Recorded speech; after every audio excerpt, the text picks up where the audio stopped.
Bonjour, j'espère que vous avez bien dormi aujourd'hui et j'espère bien sûr que vous allez bien. Il fait toujours très beau ici à Strasbourg. Aujourd'hui, j'aimerais échanger avec vous sur la fin de la prédication de Jésus sur la montagne, ce qu'on appelle le sermon sur la montagne.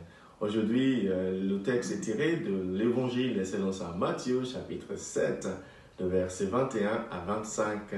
Là, Jésus dit, ce n'est pas tout ça, ce n'est pas tout le monde qui m'appelle Seigneur, Seigneur, qui ira au ciel. C'est seulement celles et ceux qui écoutent ma parole et qui les mettent en pratique.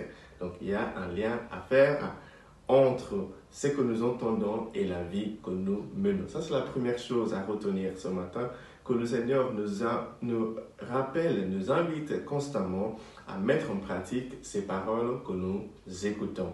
Il ne suffit pas de dire « je suis chrétien, je suis catholique, je suis charismatique, je suis ceci, je suis cela ». Tout ça, c'est très bien.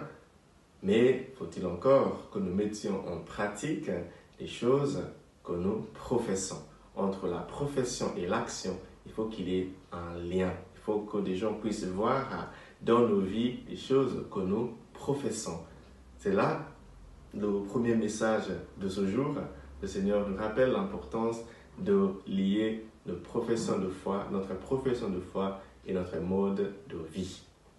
La deuxième chose que j'aimerais souligner dans ce texte, c'est l'importance d'avoir des fondations profondes. Des fondations profondes. Parce que Jésus dit, il y a deux hommes. Le premier, il a bâti sa maison sur le roc. Il y avait du vent, il y avait des inondations, il y avait beaucoup de choses, mais la maison est restée stable. Il y avait un autre monsieur qui a construit sa maison sur le sable. Et quand le vent est venu, quand les inondations sont venues, sa maison était détruite. Avec cette image, Jésus nous rappelle et nous invite justement à construire des fondations profondes, d'avoir des racines profondes.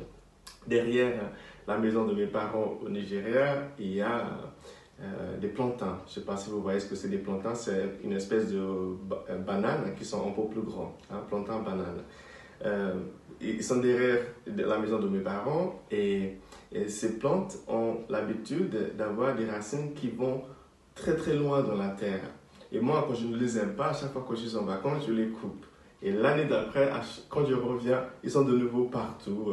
Ils sont grands comme si de rien n'était, quoi.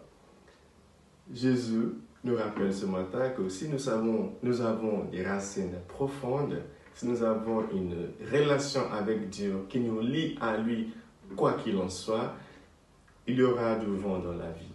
Il y aura des inondations de la vie. Évidemment, ce sont des images, des choses qui nous arrivent.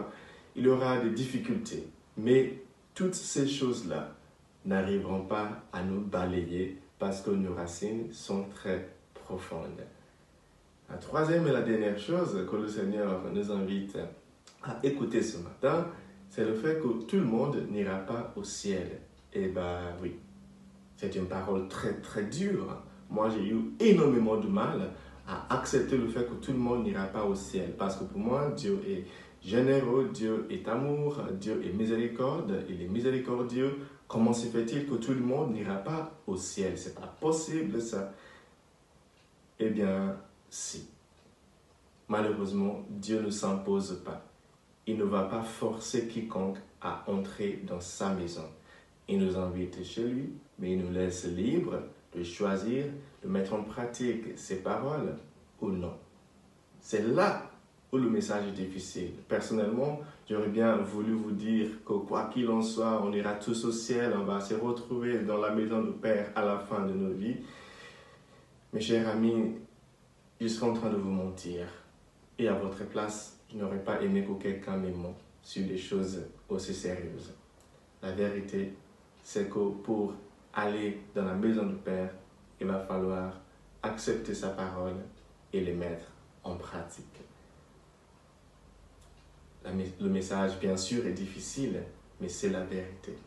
La vérité n'est pas toujours une parole facile. Et aujourd'hui, je suis en responsabilité de vous le dire.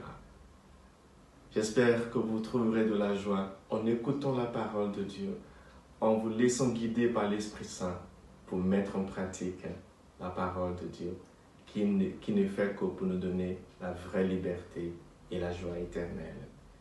Que Dieu vous bénisse, le Père, le Fils et le Saint-Esprit. Amen.